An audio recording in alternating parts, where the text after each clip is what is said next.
Batizados em um Espírito, nós somos membros de um mesmo corpo.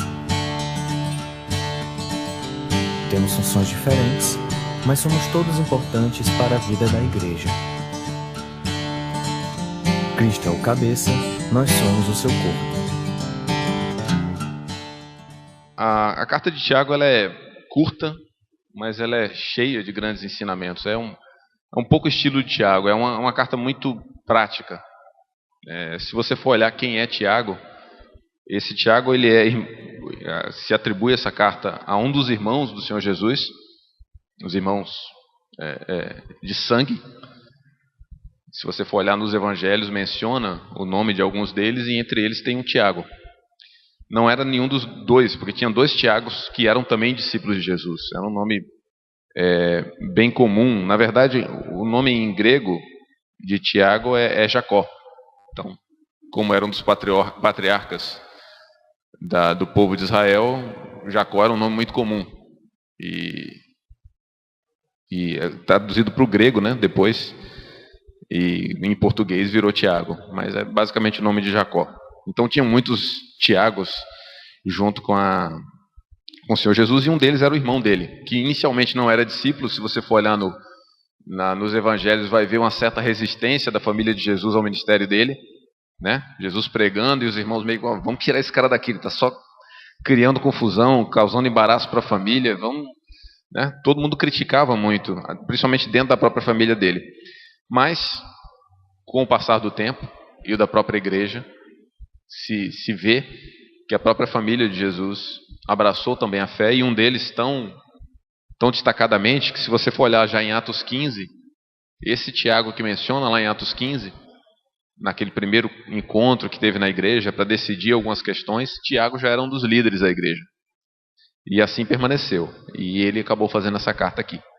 Só que, se você for olhar quem é Tiago, é alguém simples, que veio de Nazaré, teve alguma instrução, porque o Senhor Jesus também teve na sinagoga, ele deve ter tido alguma coisa parecida, mas não era alguém preparado para ser um rabino como Paulo era, não era alguém que tinha tanta cultura como Lucas tinha, e você percebe isso no estilo do que Lucas escreveu, Lucas Atos, você percebe isso no estilo das cartas de Paulo, e você percebe isso também aqui, um pouco, no estilo da carta de Tiago. Então ela é muito prática, muito no ponto, e tem descrições fantásticas. Assim, realmente é aquela que você não é para esperar muito, passar a mão na cabeça lendo Tiago, não. Vai direto ao ponto.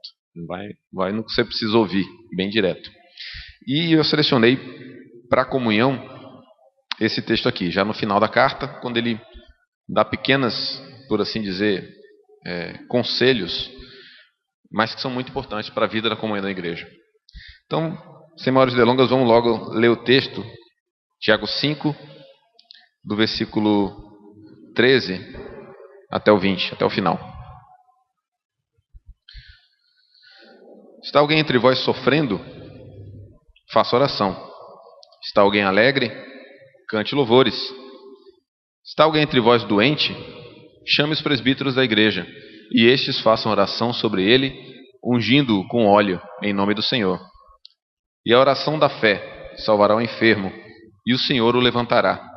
E se houver cometido pecados, ser-lhe-ão perdoados.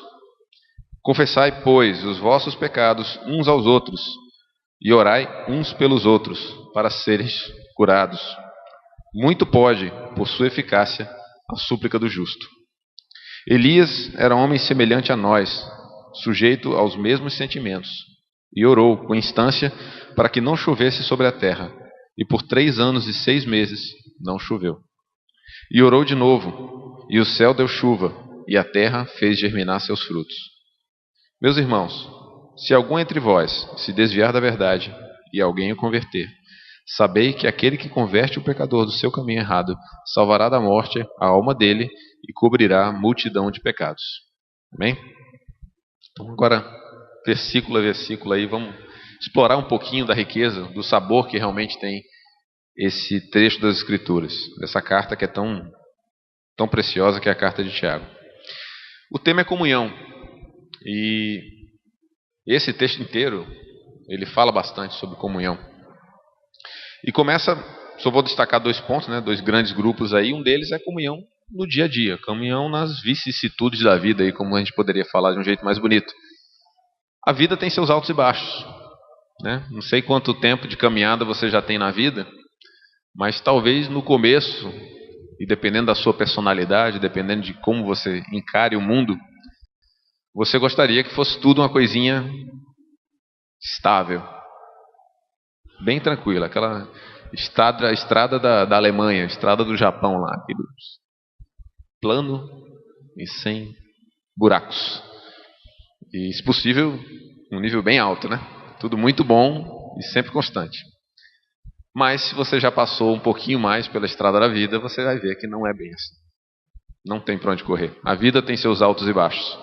A gente já comentou isso na última pregação, e a gente teve um exemplo aqui. Metade do que eu vou falar foi exemplificado agora, imediatamente antes aqui pelo Adailson. Obrigado, Adailson, por ter feito essa introdução. Não vou falar muito mais porque o exemplo já fala por 1000 palavras.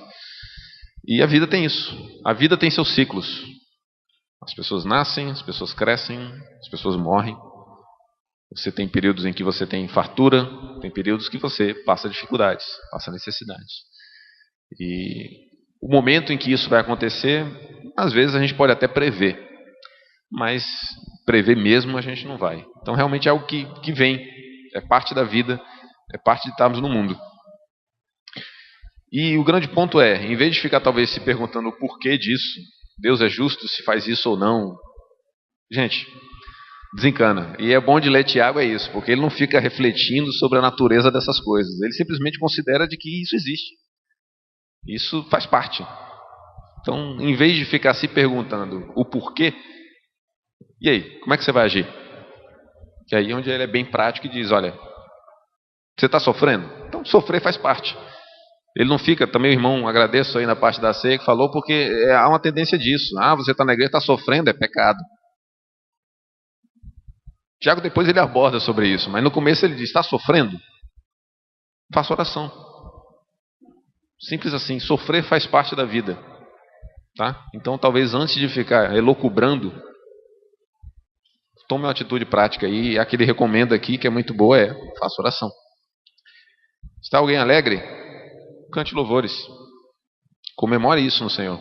E a gente também fez isso. A gente cantou. E se você estava alegre, se você recebeu grandes coisas do Senhor, você pôde aproveitar.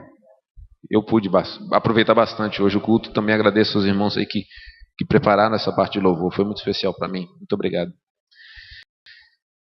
Doença. Também, a gente podia ficar elocubrando um monte da origem dessa doença. Se Deus está castigando, se não está, se a pessoa... Ele diz, e dá uma dica, né? Sobre como fazer, que é muito importante, a gente tinha que prestar atenção bastante nisso aqui, versículo 14. Está alguém entre vós doente? Chame os presbíteros da igreja, e este faça oração sobre ele, ungindo-o com óleo em nome do Senhor. E a oração da fé salvará o enfermo, e o Senhor levantará. E se houver cometido pecados, ser-lhe-ão perdoados. A gente, aqui nessa igreja, tem um tesouro, que particularmente até hoje, das igrejas que eu participei, não tinha visto ainda. E é uma característica de uma igreja, se não já madura, caminhando muito para perto de uma maturidade. E essa igreja tem. Essa igreja tem um corpo de presbíteros. Isso é um tesouro, irmãos. Valorize isso.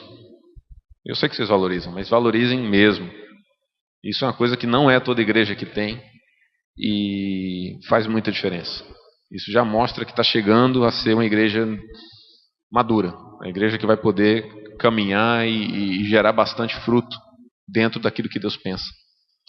E uma das coisas que Deus pensa a respeito desse corpo de presbítero é muito simples. Tiago, mais uma vez, ele é muito prático e diz, olha, está alguém doente? Chama os presbíteros. Eles vão orar. E isso faz muita diferença. A função, não estou querendo criar nenhuma função a mais para vocês não, tá? Mas essa é a função, por excelência de vocês, cuidar de pessoas. Se vocês começarem a usar tanto, e eles tomarem tanto do tempo, que não vai ter tempo para cuidar de administração de igreja, de organização e tal, a Bíblia já tem um exemplo. Atos 6, a pregação da palavra já estava tomando tanto dos apóstolos, Que eles tiveram que fazer o quê? Gente, a gente não vai poder ficar servindo mesa aqui. Me desculpa, mas tem coisa mais importante para fazer. Não que não seja importante fazer mesa, mas a gente é um só. Ou seja, nós só somos 12 aqui. E não está dando conta. O que pelo Espírito eles fizeram? Chamaram gente, nomeiem entre vocês pessoas cheias do Espírito e vamos cuidar dessa coisa importante, mas que não dá para a gente. A gente está passando o nosso limite. A gente tem coisas para fazer, que Deus deu para a gente fazer. E foi passado por outras pessoas, cheias do Espírito. Estevão era um deles. Então, se surgir esse problema, eu tenho certeza que na Bíblia já temos respostas e o próprio Espírito vai fornecer soluções para cuidar disso, para cuidar das outras coisas. Então, não tenho medo de sobrecarregá-los, não. Se tem necessidades como essa, enfermidade na família, você precisa de um apoio especial, de um cuidado especial do presbitério, você tem isso. Não se acanhe. Estou até falando por eles aqui, mas baseado na palavra de Deus, eu afirmo, sem medo de errar, não se acanhe. Use. É assim para que um corpo de presbíteros precisa ser usado. Para cuidar das pessoas, para estar perto delas nessas horas, principalmente de necessidades. E no meio de uma hora dessa, eles vão conhecendo melhor quem é a igreja, as necessidades da igreja, e vão poder atuar melhor administrando a igreja. Então, a melhor maneira de descobrir, de fazer um raio-x da igreja é usando situações como essas, estando perto de vocês, ajudando vocês nessa hora, na hora de dificuldade, uma hora que tiver uma enfermidade. Então, chamem, vamos seguir esse conselho precioso aqui do Tiago. E fala aqui sobre oração, ungindo com óleo. Não vou entrar no mérito disso, particularmente teve uma época da vida que a gente usava bastante e é uma simbologia interessante, mas isso é o de menos, tá? A ideia é realmente usar o presbitério, é algo precioso que essa igreja tem. Então vamos usar para fazer o que foi exemplificado aqui, e a passagem em Romanos 12:15 foi usada pelo Odailson. Alegrar com que se alegram, chorar com que choram. Basicamente é isso. E essa igreja já faz isso. Então, parabéns por isso. Parabéns para aqueles que podem usufruir disso. E aí eu recomendo que todos façam uso disso. Façam uso disso nas suas casas, num momento mais íntimo. Se você tem vergonha de chegar aqui ou não consegue, está impedido porque está em casa, lance mão desse presente que Deus deu para essa congregação. Já está, não está no futuro, não. Já existe. Vocês já são abençoados, agraciados por ter um corpo de presbíteros que realmente se importa com vocês. Eu conheço esses homens e posso dizer que eles se importam com vocês. Tá bom? Segundo ponto, então. Primeiro é comunhão no dia a dia, nessas coisas da vida, de sofrer, de se alegrar, de adoecer, coisas que acontecem. Então a gente pode ter comunhão nessas coisas, e Tiago dá dicas bem práticas: orar juntos, cantar juntos, chamar para orar por coisas específicas, em especial por doenças, e em especial nós temos essa bênção com presbíteros. Então, nas coisas que acontecem da vida, a gente pode ter comunhão e precisa fazer uso. O segundo ponto aqui, nos próximos versículos, seria comunhão aí num nível um pouquinho mais fundo, né? Porque chamar quando eu estou precisando de uma ajuda, tudo bem, tem gente que é orgulhoso e diz, não, eu sou autossuficiente, mas eu acho que é fácil romper essa barreira, é fácil perder essa vergonha, principalmente em horas como essa, né? Horas de tristeza, de necessidade. Chega uma hora que aperta tanto que você se entrega e você faz uso. Então, aqui eu diria que é num nível que precisa você se abrir, mas um certo nível. Os outros versículos eles falam de coisas bem mais abaixo, bem mais fáceis da gente tentar manter uma certa aparência, uma certa fachada, e fica a dança do tudo bem que a gente falava. Tinha um irmão lá em Porto Alegre que a gente fazia, né? O tudo bem, né? O tudo bem, né? Todo mundo chega aqui no domingo, tá tudo bem. Eu falo com você, tá tudo bem? Tá tudo bem. E aí? Tudo bem. Não tem muito mais o que falar. Mas, se a gente for um pouquinho mais fundo, talvez a gente veja que não está tudo bem. Mas aí vai precisar de um pouco mais de coragem, de ir um pouco além, de ir um pouco mais fundo. E Tiago também ele não tem muita papa na língua, não. Ele começa ali com o texto e Já chega rapidinho. 3 versículos ele já vai para o que interessa. Com o gancho ali na ideia que tem da oração, uma certa de enfermidade, e aí sim, não é que ele esteja elucubrando sobre a natureza, mas existe de fato a coisa da somatização. Você pode estar tendo um problema, uma coisa que está te incomodando tanto. Quem ilustra isso na Bíblia é Davi. No Salmo 32, ele mesmo fala: enquanto eu mantive escondido o meu pecado, aquilo... Não sei se ele tinha um problema de osteoporose, se ele tinha um problema ósseo, mas ele falava muito sobre esse tipo de coisa, de envelhecer os ossos. De aquilo pegar ele de um jeito que como se estivesse consumindo ele por dentro. Não sei se ele sentia isso fisicamente, mas o termo que ele usava era esse. Mas isso é um fato. Coisas assim podem ir fermentando na gente e romper em forma de doenças. Seja doenças de caráter mais como depressão, como síndrome de pânico, até doenças físicas mesmo. Né? A gente tem alguma manifestação que é por conta de algo que está na cabeça, algo emocional, uma espécie de doença da alma que transborda para o seu corpo. E acho que o que Tiago fala aqui no versículo 15, que essa oração de fé é feita, especificamente a que ele fala pelos presbíteros, diz que vai curar, vai salvar, levantar, e se houver cometido pecados, seriam perdoados. Então é uma coisa onde entra o físico já junto com algo de alma, de espírito, e que isso tem a comunhão tem um poder muito grande sobre isso. Mas ele fala depois, aqui ele está falando sobre presbíteros dessa oração, mas no versículo 16 eu creio que é para todo mundo. É onde ele fala: confessai, pois, os vossos pecados uns aos outros, e orai uns pelos outros, para serdes curados. Muito pode, por sua eficácia, a súplica do justo. Eu acho que aqui ele está falando talvez quase como usar o termo médico aí, não tem jeito. Há quase 20 anos convivendo com um, a gente aprende, né? Profilaxia. Você fazer uma prevenção, você não deixar o bicho pegar. Aqui, um pouco antes ele fala: se já tiver nesse nível de uma somatização e uma doença, Deus é poderoso. E para isso que ele colocou um corpo de presbíteros na igreja, para cuidar de vocês, e para orar por vocês, e a oração feita com fé vai curar. E se tiver cometido pecados, vai ser perdoado. Poderoso isso aqui.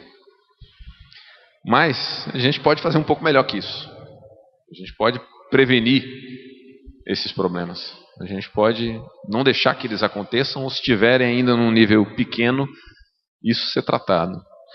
Só que isso requer coragem. Do mesmo jeito que requer alguma coragem, e aí eu falo como homem, homens em geral são bem resistentes a procurar médico, principalmente se eu não estou caindo de doença, e se eu estou caindo de doença ainda resmungo, quando a esposa ainda tenta levar e cuidar de você não preciso. Mas requer coragem em dizer: eu preciso. Por que eu tenho que esperar chegar lá para poder já de repente me prevenir e antecipar? É mais ou menos o tipo de coragem que se requer aqui para fazer isso que Tiago está nos exortando a fazer, no versículo 16. Mas, irmãos, eu posso dizer que vale a pena. Ao longo da minha caminhada na vida cristã, os maiores períodos de crescimento que eu tive foram nas horas em que eu venci esse medo de abrir minha vida para alguém, confessar os meus pecados e pedir que ele orasse por mim. Realmente eu posso atestar aqui: houve cura. Houve cura. E eu pude avançar. Eu pude me livrar de restrições que me limitavam na minha vida, na minha caminhada cristã, e ir além, e ir para frente. Porque simplesmente eu peguei isso. Eu peguei esse versículo aqui, exatamente esse versículo, e coloquei entre eu e Deus, dizendo: Senhor, eu não estou muito confortável com isso, mas se o Senhor disse que isso vai acontecer, eu acredito, então vamos lá. Eu quero ver se vai dar certo mesmo. Surpresa, deu. É a palavra de Deus, irmãos, é poderosa. Como eu falei, tem o seu próprio sabor, tem o seu próprio poder dentro dela. Não precisa inventar muito, não precisa ficar teorizando muito, passando horas falando sobre isso. Coloque em prática que você vai ver. Requer coragem, mas se você der esse passo de fé, eu posso garantir para você. Vai ser honrado, Deus vai honrar. Mas não é livre de riscos, irmãos. Eu reconheço. Porque a pessoa, quando ela resiste a isso, a cumprir o que tem aqui em Tiago 5,16, ela faz por algumas razões. E algumas muito, muito válidas. Se eu sair abrindo a minha vida aí para os outros, a pessoa vai entender? Será que ela não vai sair espalhando? Sim, corre o risco de fofoca. Ou seja, a pessoa, em vez de orar para você e ser curada, ela vai causar outra dor em você. E talvez você tenha passado já por coisas assim. Então, de fato, é um risco. Então, requer um certo cuidado, uma certa escolha bem escolhida. Mas não escolha demais não, porque você pode chegar ao ponto de dizer não acho que ninguém está bom. Então, quer uma recomendação? Volta uns versículos e veja. Você tem um corpo de presbíteros aqui, pode ajudar você nisso. Acho que você pode confiar nesses homens. Mas se quiser alguém mais próximo e você quiser testar e dar o passo de fé, pode dar. Eu recomendo. Um outro ponto, um outro risco que existe é da própria pessoa. E eu posso dizer que eu já caí depois de me acostumar com isso e ver que deu certo, e entender que, puxa, é legal, Deus cumpre a palavra dele. Existe um risco para quem faz isso aqui, que é de transformar a confissão num amuleto mágico. Uma coisa que é como se eu estivesse pegando os meus próprios maus desejos, a causa desses pecados, e simplesmente transferindo para o outro. Entendeu? Aquela do macaquinho lá da propaganda da tigre lá. Passo o macaquinho para o ombro do outro e tá bonito. Eu resolvi meu problema e não é assim. Então, se você conseguir passar o problema da vergonha, do medo de se expor, pode acontecer daquela de gostar demais disso e usar como uma espécie de muleta, e aí vai evitar você andar para o outro passo, que é de fato resolver problemas que talvez estejam bem lá dentro do seu coração, a origem desse pecado, e você precisa resolver, você precisa encarar, e às vezes você tem que olhar o bicho no olho e você tem que matar. Não sei quantos já viram aquele filme Crônicas de Nárnia. Tem uma cena em que o menino, o Pedro, ele está diante, não sei se é um lobo, um bicho lá que ele tem que lutar, e ele está cercado daqueles outros seres lá que ajudavam eles, e está o Aslan do lado, o leão, e ele está ali congelado, né? Tipo assim, caramba, fácil, e os que estavam para ajudar lá, tudo já pronto para partir para cima. E é quando o Aslan para eles e diz, não, ele vai ter que lutar. Isso ilustra, e a ideia do C.S. Lewis é de um jeito bem fantástico, ilustrar a natureza do mundo espiritual, da nossa caminhada em Cristo. O Aslan é a figura do próprio Jesus, aqueles seres é como se fossem anjos, e os meninos, né, são as pessoas, são os filhos de Adão, os filhos de Eva, somos nós. Então é uma cena muito bonita que ilustra isso. Tem determinadas horas que somos nós que temos que encarar. E Jesus, ele pode, né? É aquela, tem 12 legiões de anjos aqui pronta para vir e ajudar, mas não, essa é a hora dele. E é mais ou menos isso que talvez a gente, depois de praticar isso aqui, quando a gente começar a encarar coisas ainda mais fundas dentro de nós, a gente chegar e entender que isso talvez seja a nossa hora de encarar o bicho no olho e a gente matar. Estamos sendo protegidos, estamos sendo cuidados, mas tem hora que é nós e nós mesmos. Ok? Então, caso você já esteja fazendo isso, considere que existe esse risco e não transforme a confissão num amuleto mágico. Talvez por isso a gente tenha perdido aquela prática que ficou institucionalizada na Igreja Católica de se confessar. E a gente não gosta disso porque parece como coisa deles. É bíblico, irmãos. Mas, realmente, a gente não pode transformar num amuleto, numa coisa de que eu me confesso, deixo lá e volto para fazer o que eu quiser e não tenho que encarar questões talvez mais profundas sobre mim mesmo. Então, não transforme em amuleto mágico. E um outro risco é de manipulação. Temos na própria história da Igreja de Cristo exemplos bem ruins de que aconteceu. Vocês já ouviram falar do movimento de Boston?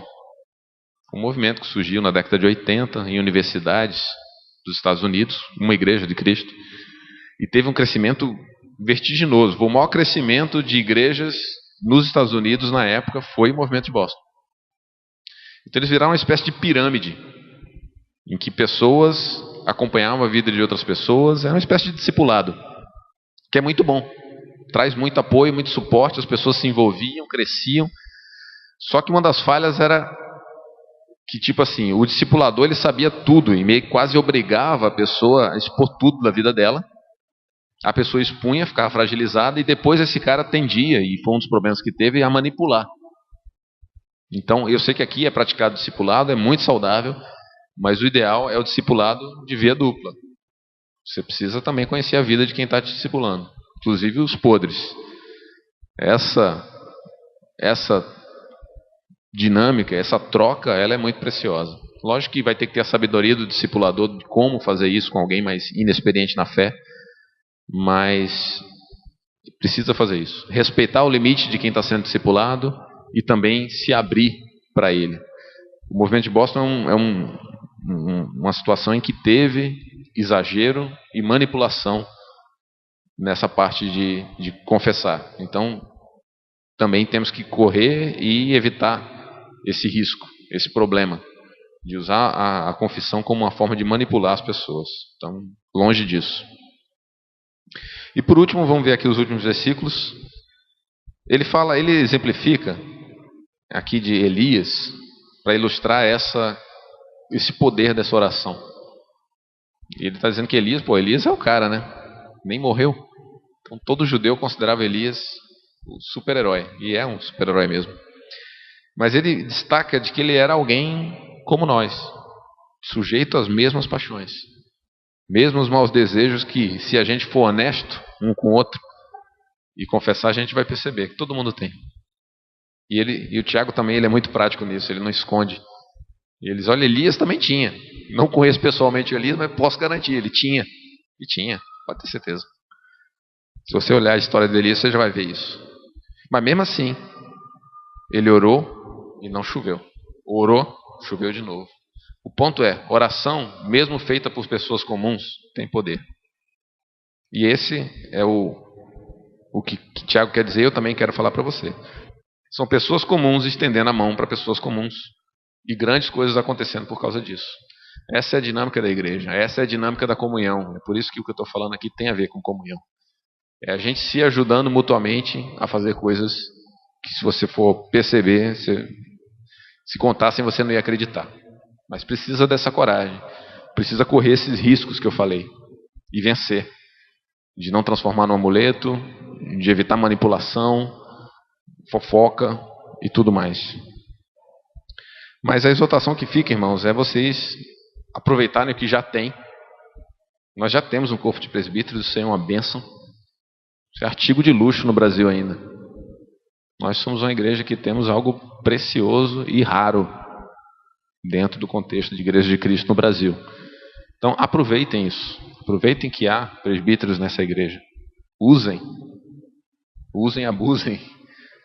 Se passar da conta deles, eles vão se virar e vão nomear gente para fazer outras coisas. Que bom, sinal que a igreja está crescendo. Tá? Então façam isso, usem nessas horas de dor, nessas horas de alegria, nessas horas de doença. Vamos avançar um pouquinho mais e vamos tentar cuidar uns dos outros e ser abertos o suficiente para expor a nossa vida e os nossos pecados. Eu sou extremamente grato a Deus porque ainda hoje eu tenho. E mesmo à distância eu posso fazer isso com alguns irmãos e tem dado resultado. Poderia falar para vocês aqui por muito tempo. E isso é uma bênção. É uma bênção na minha vida. E eu exorto vocês a fazerem mesmo porque vai ser uma bênção na vida de vocês, não tenho dúvida nenhuma. E isso começa em alguma hora. Isso começa em algum nível. Faça o que seja com um pouquinho, mas caminhe nisso. Vá à frente. Ouse ir à frente. Não pare onde deu a primeira dificuldade. Prossiga. Como eu falei, eu fiz isso e chegou uma hora que eu estava usando como uma muleta. Para de usar como muleta. É onde você força a ir no próximo passo. Então vamos caminhar, vamos continuar caminhando, e a comunhão, como foi falado nas outras pregações, é muito importante para isso. Ninguém consegue fazer sozinho, nós precisamos uns dos outros. E graças a Deus temos irmãos mais experientes que podem nos conduzir nesse processo com um pouco mais de tranquilidade. Então aproveitem, realmente aproveitem. Nós somos abençoados por Deus por termos isso.